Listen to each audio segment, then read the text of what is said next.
থেকে আমরা গরিব ছাত্রছাত্রীদেরকে বিভিন্ন আমাদের সহযোগিতামূলক কার্যক্রম আমরা চালাই যেতে পারি, সেই ব্যাপারে আমি আমার যে সকল ছাত্ররা প্রতিষ্ঠিত ছাত্ররা আজকে এখানে উপস্থিত হয়েছে তাদের কাছে আমার একটা অনুরোধ হলো, আপনারা একটা পান সৃষ্টি করে এখানে আমরা যেন সেবামূলক কাজগুলো করতে পারি। যেমন একটার মধ্যে হলো আমাদের গরিব ছাত্রছাত্রীদেরকে তাদের পড়ালেখা শুরু করে দিতে পারি, আর একটা বড় পান সৃষ্টি করা।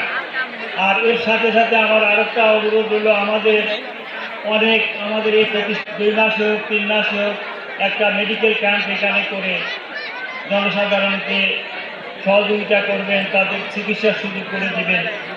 আমি এই আশাবাদ আপনাদের কাছে ব্যক্ত করছি।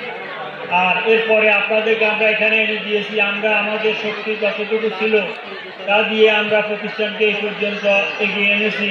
বাকিটুকু যা প্রয়োজন আছে আজকে আপনাদের কাছে আমার সেই অনুরোধ হলো, আপনারা বাকি প্রতিষ্ঠানটা দেখবেন। আমরা তো আর চিরদিন বেশি থাকবো না। আমি এখানে আমার এই গ্রাম শ্রম, আমি 50 বছর এখানে আমার গ্রাম শ্রম আমাদের এই